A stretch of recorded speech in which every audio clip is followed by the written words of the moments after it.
course, today's class is on descent myths. So we're going to go a little bit deeper into this section.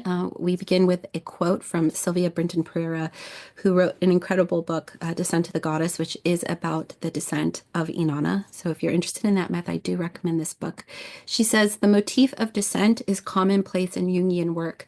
We make descents or introversions in the service of life to scoop up more of what has been held unconscious by the self in the underworld, and until we are strong enough for the journey and willing to sacrifice libido for its release. So essentially what she's capturing here is when we do Jungian work, which we might say is depth work, it's inner work, it's attempting to walk that path of individuation, which is about realizing our whole self and integrating different parts of the psyche. When we do that, we are constantly making descents or introversions, which means going in towards the self. And that's in service to integrating something or to releasing some aspect that's been held underneath that unconscious condition. But what descent myths pretty much always require is some sort of sacrifice, some sort of letting go, some sort of dissolving or destruction of an old way of being. And that sacrifice for libido, which is psychological energy or psychological essence, if we're willing to let go of something, we will ascend back again, renewed and transformed. So descent myths, in a kind of general sense, always feature a journey into the underworld in some form. It's often undertaken by a central figure who usually, doesn't just descend and gets stuck there. They usually always ascend, come back to the upper world, or if not to the actual living world, they might ascend like back up to heaven or some sort of dynamic between the up and the below. Descent myths tend to mirror these cycles of life that we go through, and that might be the turning of the seasons or these different rhythms of experience of creative cycles and destructive cycles, but it's kind of following these different patterns of reality. And it really highlights that there is this dynamic interconnection between above and below, or underworld and upper world. Or if we wanted to look at that from a psychological perspective, it's the relationship between conscious and the unconscious, or ego and the unconscious. Descents often lead to rebirth and renewal or some sort of profound evolution. If the descent is successful, at the very least, there's something that changes within the individual and they emerge transformed.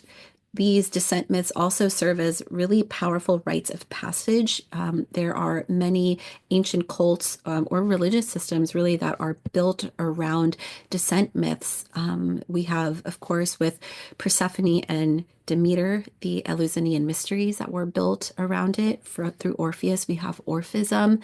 So you can see how there's something so inspiring and kind of the beauty of this kind of mystery of descending into the underworld and what it means as a spiritual being to live life and to be in relationship with death or the depths of the underworld.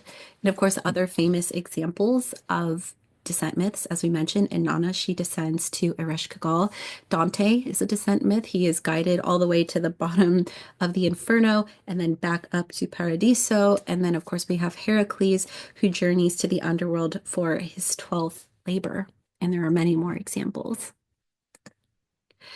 So let's look at this idea of the underworld. This is the Greek underworld. Each culture, each mythic culture looks at the underworld in a slightly different way.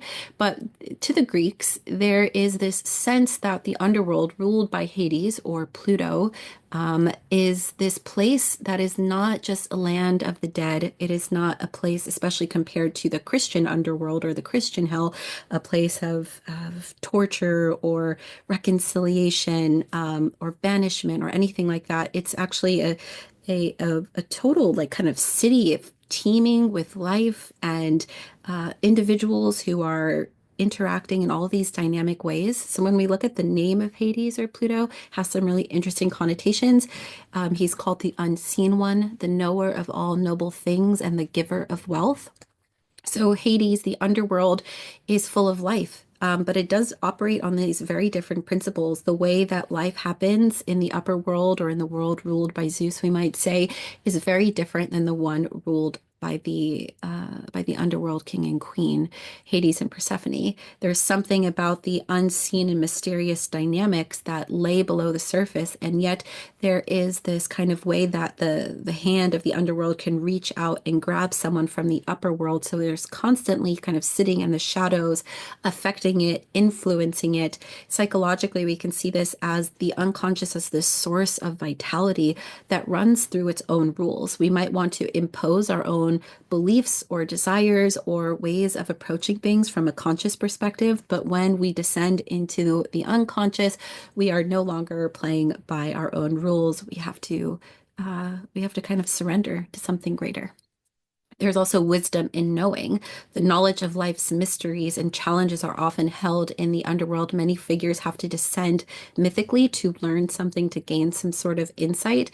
And psychologically, we see that as the unconscious holding this greater threshold of wisdom and insight to our psychological life. The ego or consciousness is just one tip of that psychic structure. It's the tip of the iceberg, but the greater depths of the psyche, which are unconscious, actually can usually tell us certain things about ourselves that we are unaware of.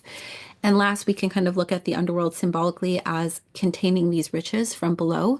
And because the actual earth itself, we can pull up minerals and metals and fertile soil, there's this association with the Greek underworld, at least, as this wealth of the earth or those riches that come from below. And of course, psychologically, we think about tapping into the unconscious as this kind of great source of untapped abundance or psychological energy, and our ability to dip into it, to create a connection to it, to at least plant these seeds and work with it, allows there to be growth and development of personality and expansion.